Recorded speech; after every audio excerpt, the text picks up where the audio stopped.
Hi students, I thought I would pop into this video just so you feel like you have a real life teacher and not just a talking voice. Um, so, Hi, it's me again. In this video we are going to be talking about how to begin your resume and how to design it. So the first thing I would recommend before you do anything else is read the resume prompt in the folder and then watch the tutorials on general design and document design in business communication before you begin. I would also recommend that you check out samples of resumes in your field. Get a feel for what other people's resumes, other professional resumes look like in your given field, because some of the advice that I'm going to give you and the design advice I'm going to give you may or may not apply, especially if I'm giving you an idea that is very modern or has a lot of personality. That's because I have a lot of personality, and if I got a resume from someone, I would want to get to know them personally. In other fields and other careers, if you're applying for a very traditional company, you may want to tone down that personality a little bit.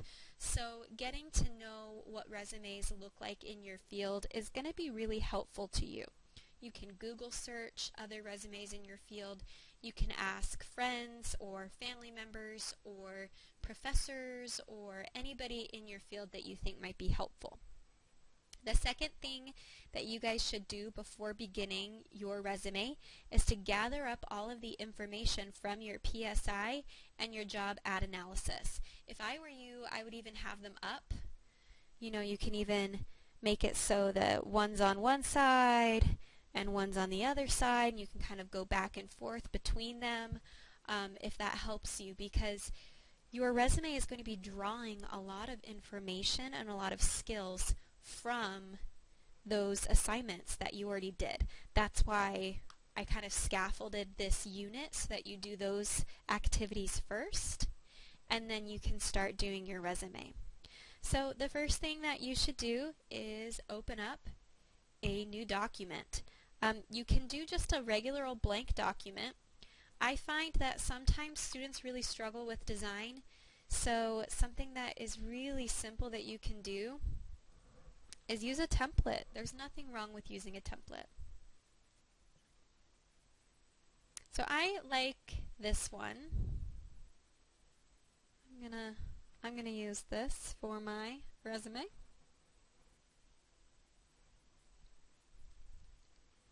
And then we need to think about the order of things that we're going to put everything in. So the organization. Okay? Now, when you're thinking about organization,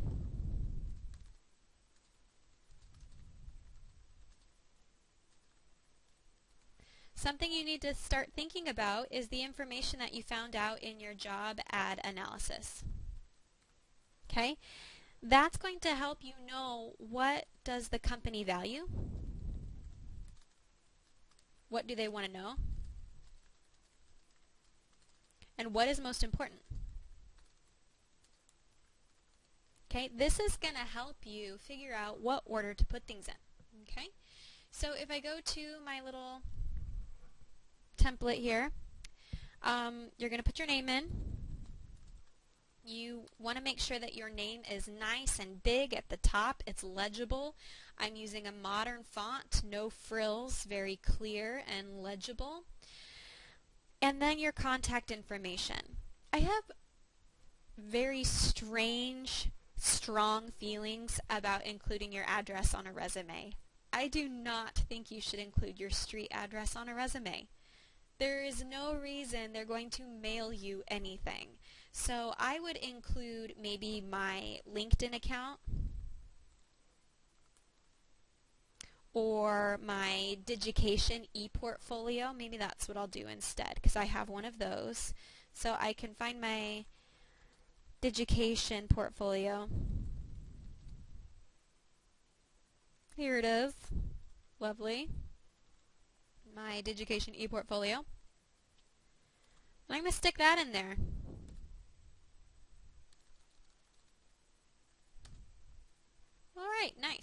Then I can put my telephone and my email address, and that's really all they need to know to be able to contact me. Then let's move on to the next thing that I have very strong feelings about, which is the objective section. A lot of templates will have this objective section. Get rid of it. Just take it right out. An objective section is really geared towards people who have been in the field for a long time.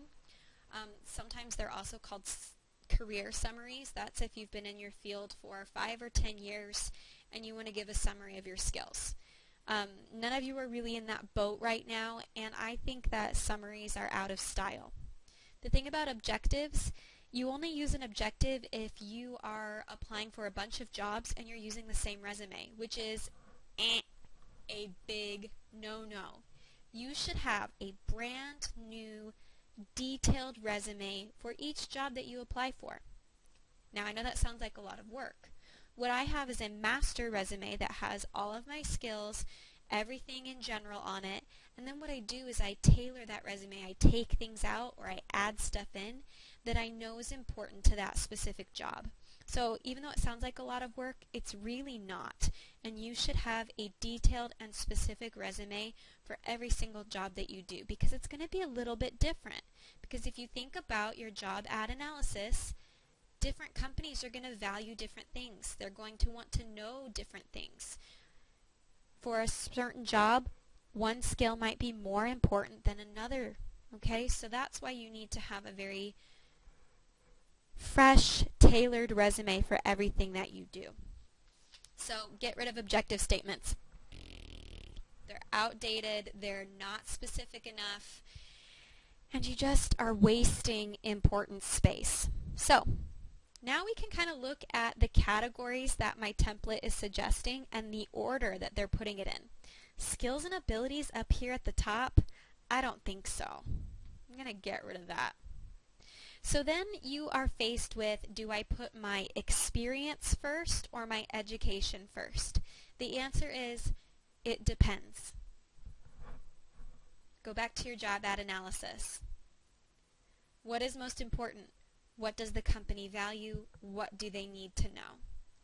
Do they care about your skills and your experience more than your education? It's important for you to think about that. There's no right or wrong answer. It just depends on what's important for the company. For me, in my field of teaching, where you went to school is very important. So I usually would put that at the top. That's just me. For people, I think, who are in more of a experience-based career, I think you should put your experience first. But it depends on what you think the company wants. So once we get into experience, there's different types of experience. There's professional experience. There's work experience. I feel like work experience is anything that you got paid for. That would be your job at Subway. That would be my job at the department store. Now, if you're being a financial analyst or if you're going to be an accountant, does this company care if you were a sandwich artist at Subway? Maybe not.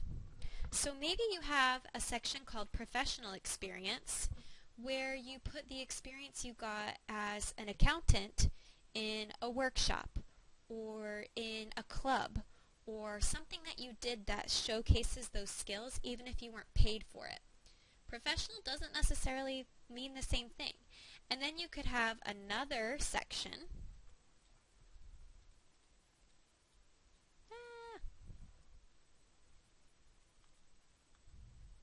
I want to add another section, please. There we go. And then maybe I add another section where I add in work experience, and that's where I put my Subway sandwich artist information, etc., etc. You can see that I'm struggling a little bit with my template here. That's the tough thing about templates, is they are tough to work with. So I don't know. has a good look to it, but maybe it's a little bit too much of a struggle. So that's something that you may want to think about. Professional experience versus work experience. Some other things you may want to think about. So it has leadership. If they use the word leadership in the job ad, you definitely want to use that word. What if they talk about how important it is that they enrich the community? Then maybe you want to put down community service. Maybe maybe that sounds a little bit better than volunteer work, because if they use the word community a lot and they talk about giving back to the community, you want to use words that they used in the job ad. So instead of, clubs and affiliations, if they're using the word leadership, that would be a good word to use in your category header. Okay? Things like that. So use your categories strategically. Instead of just using, service, you can have an opportunity to talk about leadership or giving back to your community involvement. That's the word I was looking for. I like the community involvement. I think that sounds really good. Something else you might have is a section on awards and scholarships.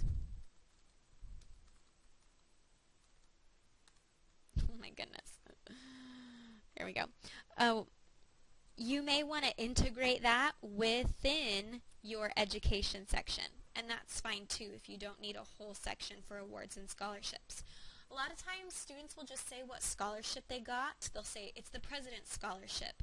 People don't know what that means. So you could say that it gives you this much money per semester, or it was only given to the top 5% of the graduating class, or something like that. You can add in details about the actual scholarship or award so that it becomes meaningful to the reader. If you have some award on there and I don't know what it is, then it's not very impressive. But if you tell me about the award and tell me how prestigious it is, then that becomes more impressive. Something else I would have down at the bottom, and this is just an Amy thing. I don't know, a lot of my students fight me on it, but I think it's important. I like to have the interests, and special skills. A special skill is something like perhaps an aptitude for something outside of your field. Let's say you were a very impressive soccer player, or you have a special physical attribute that is interesting. Maybe you can juggle, or you are a yo-yo champion.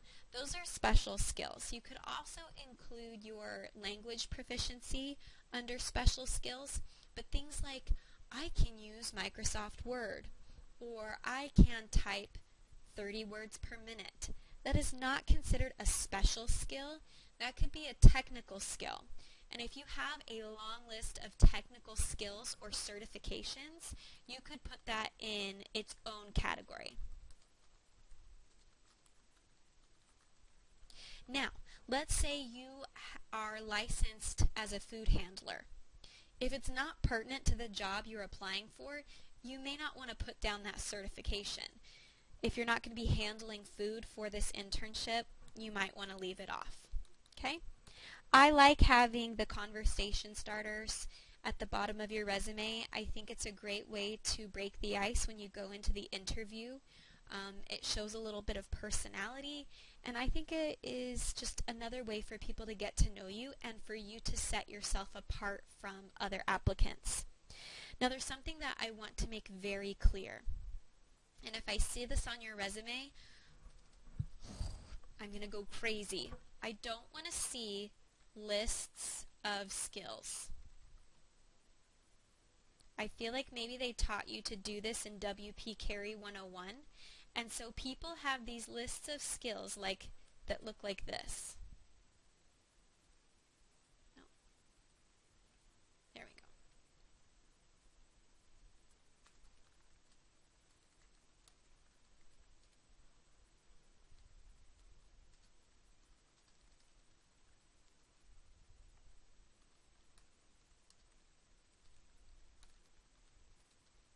Okay, these are lists of skills, and they'll do a section on their resume, and they'll call it their special skills. No, that's not a special skill, or skills section, and they'll just bullet these skills here. Okay, that's not what we're going for. Remember that we want those skills, those things like being a great communicator, working well in groups. We want those skills to be integrated into what you put in your resume in here. Okay, so here underneath your experience, the jobs that you did, the community service that you did, you are going to show that you are a great communicator, that you worked well in groups, things like that. So we're going to integrate your skills within the list of things you did in your job. Okay? You're going to write these in bullets. So this is how you incorporate your skills into the resume. Sometimes I have so much I want to say in my head that I have trouble getting it out in the video. So the first thing you're going to do is you're going to want to use bullets. Writing in paragraph form is not going to help the reader look over things very quickly. And you can see in the template that I'm using in Word, they have bullets here. And I can just add as many bullets as I want underneath this job title. Okay? When I create those bullets, I'm going to use action verbs. So the action verbs I remember from week 2, or maybe it was week 3. Week 2 from the week 2 folder, and I opened them up here. These are all of my lists of action verbs. Okay, so I'm going to start each bullet with an action verb. I'm going to write everything in the past tense. And make sure that I use the same past tense endings. So if I'm using the ed ending, I want to use it throughout the whole resume. If I decide that I want to use the ing ending, use it throughout the whole resume. So that's what you want to do there. And the last thing you want to keep in mind is the difference between intrinsic and extrinsic proofs. Okay? Intrinsic proofs are things that you have to kind of invent for the reader. So an intrinsic proof might be something that you do, a logical appeal, where you're saying, well, I did this and I did this and I did this, therefore I am a good communicator. So that's all coming from you. An extrinsic proof is proof that comes from outside the person. So let's say you were Employee of the Month. Someone else chose you to be Employee of the Month. So that's going to be proof that you are a good employee, right? So extrinsic proofs are actually a little bit better about proving your abilities to employers because they come from outside yourself. It's kind of like using the testimony or a witness of someone else in court. That is an extrinsic proof, and it can be very, very persuasive. Okay? So you want to think about what information you're putting on there. Extrinsic versus intrinsic proofs. Quantitative versus qualitative data, which we talked about in a different video. All of those things are going to be really important. So if I look at one of my resume samples here, you'll see what I mean when I talk about creating the bullets and having details and things like this. So you can see analyzed, created, worked. We've got bullets, we've got action verbs, and they're written in past tense. Now, coming into quantitative data. She created, or he created, I don't remember, created company reports for over 20 credit memos, totaling more than $30 million. This is specific, measurable, quantitative data. You can even look in the education section and see that this person is really thinking about how to present themselves best to the company. So they say that they have the President's Scholarship, but then they put how much they have. Okay? So they know what that means. They said that they were on the Dean's list, but then they said how many semesters. A lot of students say, oh, I was on the Dean's list. But how many semesters? She was on the Dean's list, he was on the Dean's list, 2 out of 2 semesters. Their GPA is a 3.9 out of a 4.0. Sometimes people will just put their GPA 3.9, but the reader doesn't know that could be out of 5, it could be out of 4, it could be out of whatever. You want to make sure that you are giving enough information that it means something. All right? So, once you have reviewed your action verbs, you're pulling things off of your professional skills inventory. So here's how you use this. So let's see, team captain for 3 years, participated in personal training. These could all be pulled to make bullets in the resume. So you want to use the information from here. You've got your verb right here. You've got the proof right here. Copy and paste things from your professional skills inventory right into your resume, right into the bullets of that resume. If you go down a little bit, here at the very bottom, this person included some of their interests. So even though this is a very traditional feeling resume in its design and in its content, it still has this little bit of personality at the bottom right here. So maybe this new restaurants, maybe when she or he sits down to have the interview, the person is a real foodie and they say, hey, what's the newest restaurant you've eaten at that you really like? And then they can kind of establish a rapport back and forth. So that's how you get the content of your resume. All right? You can see here that this person is also making really strong choices about what headers to use, what order to put things in. Now let's talk about the design. There's a couple things that you want to think about when you're designing. I'm going to get rid of this stuff. We're going to talk about design. The first thing is your font.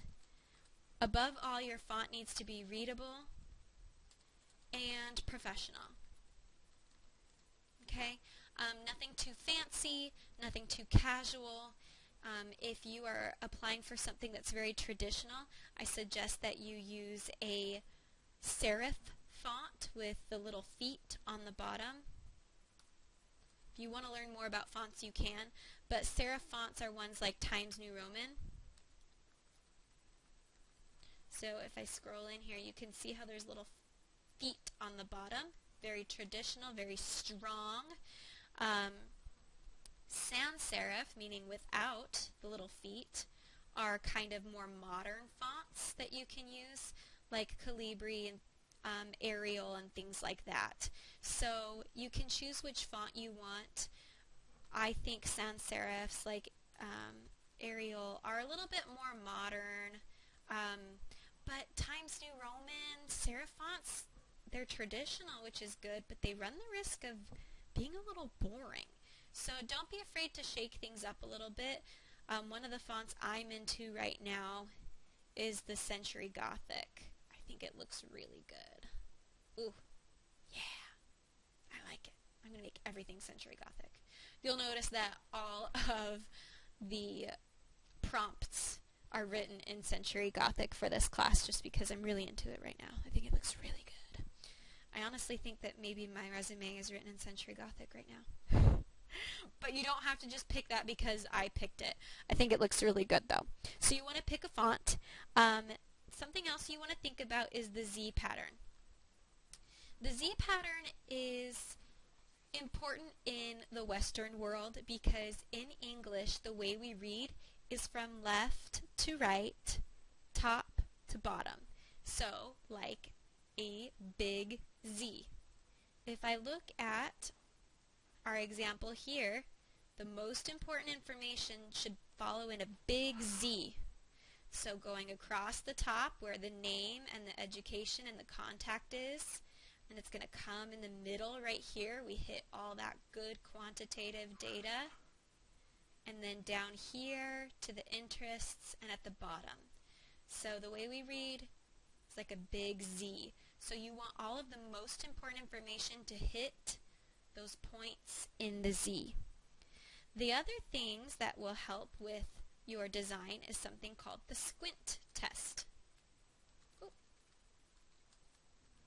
The squint test sounds funny, but basically you hold up your paper and you squint your eyes, and you should be able to kind of see the chunks of text, that they have good alignment, that the proximity is appropriate between them, that there's good contrast. So you just kind of hold it up away from you and you kind of look at it and see, like, does it look good? So if I kind of make this super small and I kind of squint at it, it still looks super organized. It doesn't look jumbled. I can see everything's very organized. Okay? There's also something called the vertical line test, and you want to make sure that everything is aligned. So right here, this traditional type of kind of a finance resume, they put all of the bullets on the side. Me personally, I hate that.